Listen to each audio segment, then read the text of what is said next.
প্রিয় শিক্ষার্থীবৃন্দ, আজ একাদশ দ্বাদশ শ্রেণীর পদার্থবিজ্ঞান প্রথম পত্রের ভেক্টর অধ্যায়ে ডাইভারজেন্স নিয়ে আমাদের আজকের ক্লাস।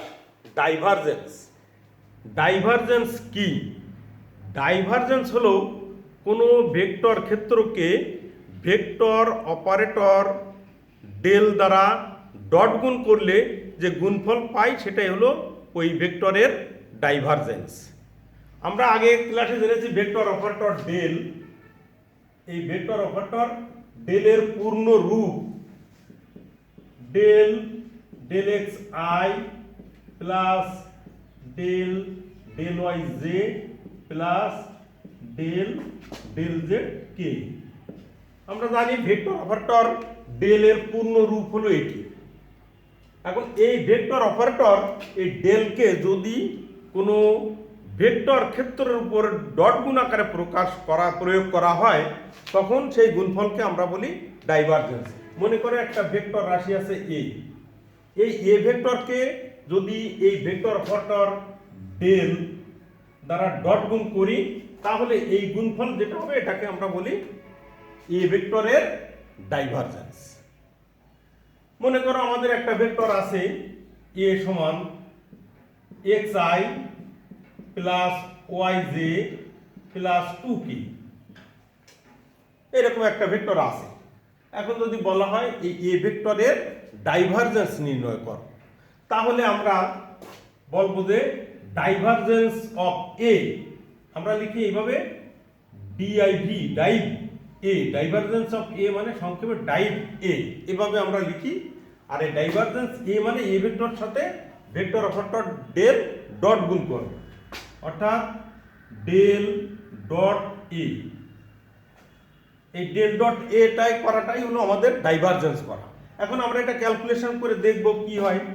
এখন এই ডেল অপারেটরের পূর্ণ রূপ হলো del del x i plus del del y j plus del del z k. এটা আমরা আগে থেকে জানি, আগের ক্লাসে শিখেছি। ডট এর মানটা আছে x i plus y j plus 2k। এটাকে এবার আমরা ডট গুণন করব। আমাদের সেই এ ডট বির formula A x B x plus A y B y plus A z B z, অর্থাৎ এই আই সহগ আর এই আই সহগের স্কয়ার গুণন। দেখো ডেল ডেল এক্স এই আই সহগ আর এই আই সহগ আছে 2x, এটাকে আমরা গুণ করে দেবো সরাসরি, প্লাস এই ওয়াই দিয়ে ডেল ডেল ওয়াই আর এখানে আছে ওয়াই এর সাথে গুণ, অর্থাৎ এই যে এর সহগ এই যে এর সহগ, এই কে এর সহগ এই কে এর সহগ গুণ করে সব plus plus del del z, এখানে কে এর সহগ আছে 2, এটি আমরা ডট গুণন করে ফেললাম। এবার আমরা ব্যাককলনের সমীকরণ থেকে জানি ddx অফ x ইকুয়াল 1, অর্থাৎ ডেল ডেল এক্স এক্স এর মান 1, এটা 1 হয়, ডেল ডেল ওয়াই ওয়াই এটা 1 হয়, আর 2 তো কনস্ট্যান্ট, কনস্ট্যান্টকে ব্যাককলন করলে সেটা 0 হয়ে যায়, তাই এটার মান 0, অর্থাৎ এটা ইকুয়াল 1 + 1 = 2। অর্থাৎ আমাদের এই এ ভেক্টরটাকে যদি আমরা ডাইভারজেন্স করি তাহলে তার মান পাবো 2, অর্থাৎ ভেক্টর এ এর ডাইভারজেন্স হলো 2। এটাই আমাদের অ্যান্সার। এখন এই ডাইভারজেন্স করার পরে এর মান যদি 0 হয়ে যায় তাহলে আমরা বলি এই যে ভেক্টর ক্ষেত্র, এই ভেক্টর ক্ষেত্রটা চোঙাকৃতি কিংবা সলিনয়েডাল। আমরা এ ভেক্টর বা যে কোনো একটা ভেক্টর বলে বলি এই ভেক্টরটা সলিনয়েডাল কিনা বা চোঙাকৃতি কিনা, তখন আমরা তার ডাইভারজেন্স নির্ণয় করব। ডাইভারজেন্স নির্ণয় করে যদি দেখি ডাইভারজেন্সের মান আসছে কত, ডাইভারজেন্স করে 0, তাহলে আমরা বলতে পারি সেটা সলিনয়েডাল বা চোঙাকৃতি, আর তা না হলে সেটা সলিনয়েডাল বা চোঙাকৃতি নয়। দেখা যাক আমরা একটা উদাহরণস্বরূপ করতে পারি। মনে করো একটা ভেক্টর আছে এ সমান দেওয়া আছে 2i plus 3j plus 2k, একটা vector.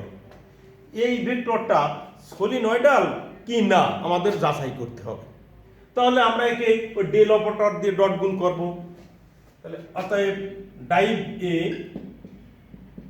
Equal del dot A, del মানে del del x i plus del del y j plus del del z কে,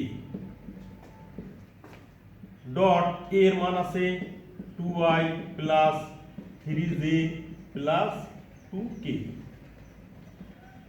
আগের মতো ডট গুণন হলে এর আই 2i সহগের গুণফল ডেল ডেল এক্স 2 প্লাস এই ডেল ডেল ওয়াই এর সহগ আছে 3 প্লাস ডেল ডেল জেড এর সহগ আছে 2।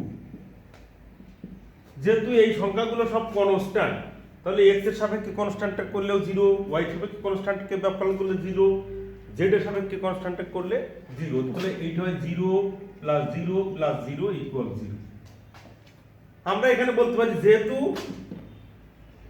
ডেল ডট এ ইকুয়াল 0, তাই ভেক্টরটি সলিনয়েডাল। কোন ভেক্টর? এই এ ভেক্টর। এই ভেক্টরটি চোঙাকৃতি বা সলিনয়েডাল, এটা আমরা বলতে পারি। আমাদের অনেক সময় এই ব্যবকলন টার্মটা একটু বড় আকারে বিভিন্ন টার্ম আকারে দেয়া থাকতে পারে, সেভাবে আমরা করতে পারি। মনে করো এখানে একটা অঙ্ক আছে v সমান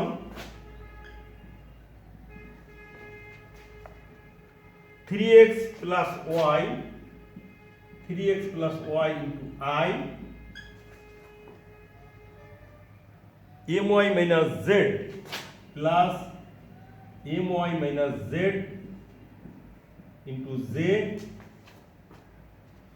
2x minus z into k plus 2x minus z into k, এরকম দেয়া আছে। এখানে আমাদের একটা অজানা রাশি আছে m। আমাকে এখানে প্রশ্নে বলা হচ্ছে যে এই v ভেক্টরটা যদি সলিনয়েডাল হয় তাহলে m এর মান কত হবে। আমরা সলিনয়েডালের সূত্র থেকে জানি যে এই ভেক্টরটা যদি সলিনয়েডাল হবে তখন যখন এর ডাইভারজেন্স করলে এর টার্মটা 0 হয়ে যাবে।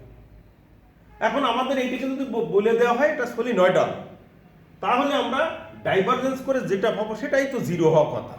কিন্তু যদি 0 না হয় তাহলে বলবো যে m এর কোনো এক মান সেই মানটা না বসানো পর্যন্ত 0 হবে না। তাহলে আগে আমরা এইটার ডাইভারজেন্স করব। তাহলে আমরা দেখি divergence div V equal del dot V, del মানে del del x i plus del del y j plus del del z k. এটা হলো ডেল অপারেটর পূর্ণরূপ ডট।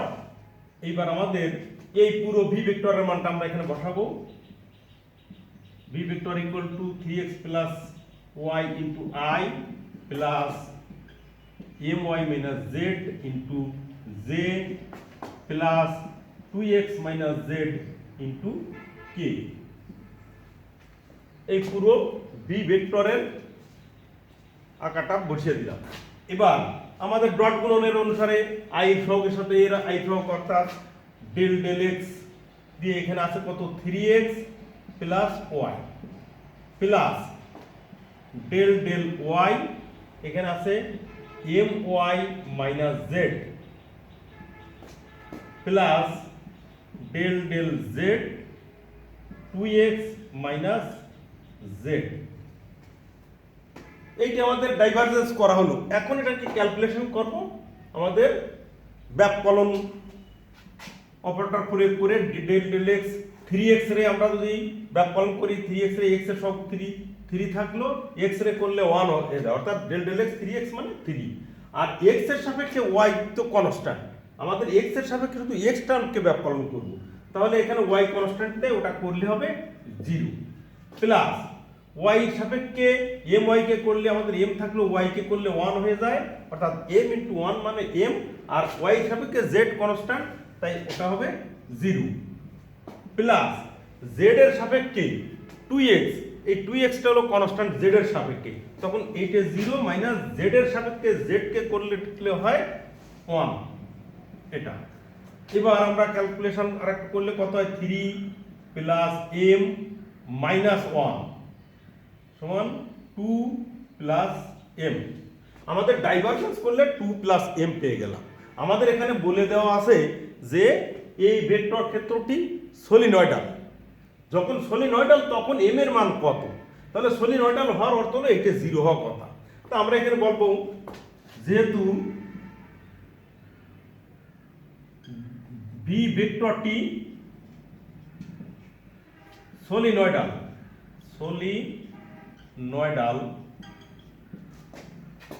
সেহেতু ডেল ডট ভি ইকুয়াল 0 হবে। এখন ডেল ডট ভি ইকুয়াল আমাদের করে পাইছি 2 প্লাস এম, তাহলে সেই 2 প্লাস এম এর জায়গায় 0ই হবে। অতএব আমরা লিখব 2 প্লাস এম ইকুয়াল 0 বা এম সমান -2। এখন আমরা বলতে পারি এম এর মান যদি -2 এখানে বসানো হতো তাহলে এটা সলিনয়েডাল হতো। অতএব m ইকুয়াল -2 হলে b ভেক্টরটি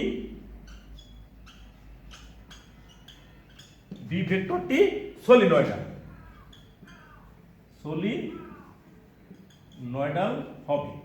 আমাকে প্রশ্নে বলা হয়েছে যে m এর মান কত হলে ভেক্টর ক্ষেত্রটি সলিনয়েডাল হবে, তাহলে m এর মান বের করলাম -2। m এর মান যদি -2 হয় তাহলে এই ভেক্টরটি সলিনয়েডাল হবে। যদি আমাদের এখানে কোনো প্রশ্নে দেয়া থাকতো m না থাকে এটা সলিনয়েডাল কিনা, তাহলে আমরা ডেল ডট ভি করে দেখব যে তার মান 0 কিনা। যদি 0 হয় বলবো সলিনয়েডাল, আর যদি 0 না হয় অর্থাৎ ডেল ডট ভি করে বা ভি বা যে কোনো ভেক্টর থাকতে পারে এইটা করে যখন 0 পাবো তখন আমরা বলে দেবো সেটা সলিনয়েডাল। আর যদি 0 না হয় অর্থাৎ ইজ নট ইকুয়াল 0 অর্থাৎ সামথিং কিছু হয় তাহলে আমরা ওটা বলবো যে ওটা সলিনয়েডাল না। এভাবে আমরা কোনো ভেক্টর ক্ষেত্র সলিনয়েডাল কিনা সেটাও নির্ণয় করতে পারি। অর্থাৎ আমরা ডাইভারজেন্স করা অর্থ কোনো ভেক্টরকে ডেল অপারেটর দ্বারা ডট গুণ করা। এই ডট গুণ করে ডট গুণনের মান যদি 0 হয় তখন বলবো সলিনয়েডাল, আর যখন 0 হবে না তখন বলবো সেটা সলিনয়েডাল না। এভাবে আমরা আজ ভেক্টর অপারেটর ডেল দ্বারা কোনো ভেক্টর ক্ষেত্রকে ডট গুণ করলে কি হয় সেটা আমরা শিখলাম, এবং কোনো ক্ষেত্র সলিনয়েডাল কিনা সেটাও আমরা আজ শিখলাম। আজ তাহলে আমরা এই পর্যন্ত। সামনের ক্লাসে আমরা এই ভেক্টর অপারেটর দ্বারা ক্রস গুণ করে দেখব ক্রস গুণ করলে কি হয়। তাহলে আজকে এই পর্যন্ত।